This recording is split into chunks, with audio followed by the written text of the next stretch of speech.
They locked me in. No explanation, no warning, just the sound of the latch clicking. Final, deliberate. At first, I thought it was a mistake, a cruel joke. Families do that, don't they? Test patience, push limits. But the air in the room told me otherwise. Thick, stale, heavy with a silence too intentional. I pounded the door until my fists went numb. I begged until my throat burned. The only answer was laughter, soft, then fading, dissolving into the hallway like smoke. My voice didn't follow them. My screams never would. In that silence, something broke.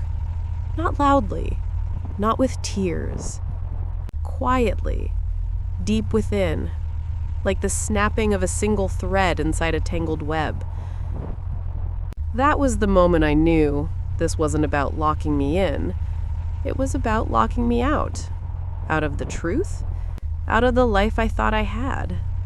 It began before the door. Subtle. A shift in his gaze. The way his phone turned face down when I entered the room, the hushed conversations that died mid-sentence. I wanted to believe I was imagining it. That the distance between us was just fatigue, routine, boredom. But then, his slip. A message half-deleted. A name I didn't recognize, followed by the kind of emoji you don't send a stranger. I didn't confront him. Not then. I smiled. I asked about dinner. I leaned in for a kiss, pretending not to notice how quickly he turned his head away. Inside, suspicion sharpened into something else. Cold resolve. He thought I was blind, but I wasn't blind. I was watching. I learned to move quietly, to gather shadows. His discarded receipts, late-night phone bills, the scent of perfume that wasn't mine. When he left his jacket slung over the chair, I reached into the pocket and pulled out a hotel keycard. Neutral color, embossed number. Evidence masquerading as coincidence. I didn't cry. I cataloged. I organized. I became a curator of betrayal, arranging fragments until the picture began to take shape. DNA test, too. His child, or so he said, sleeping soundly in the next room. A swab, a sample, sealed and mailed in silence. My hands didn't shake. Every act was methodical. Every breath was measured.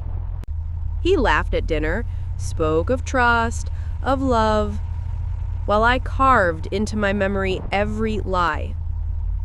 I was patient enough to let the truth ripen, patient enough to let him hang himself with the rope he thought invisible. The results came back in a plain envelope.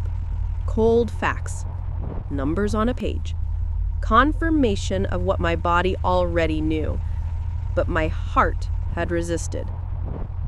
The child wasn't his. I stared at the printout until the words blurred, not from tears, but from focus. Clarity can be blinding. That night, I placed the envelope on the table between us. I didn't speak. I didn't need to. He opened it, scanned the lines, and color drained from his face.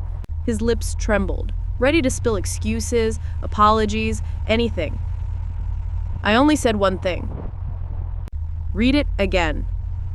His eyes darted up, searching for mercy. There was none. I didn't shout. I didn't break. I simply slid my phone across the table. On the screen, photos, messages, receipts.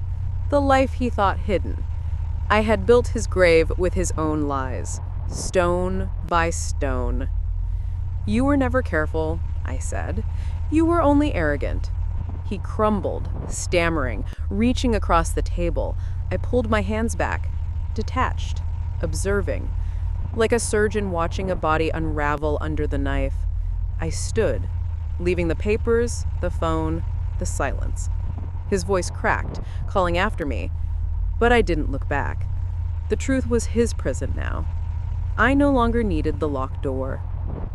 Outside, the night was cold, sharp against my skin. For the first time in months, I breathed freely.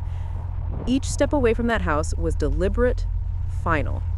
I didn't hate him. Hate would have meant attachment. I felt nothing, just clarity. Betrayal had locked me in shadows, but I had learned to see in the dark. And once you see, you never unsee. I never screamed again. I never begged again. I only walked away. And I left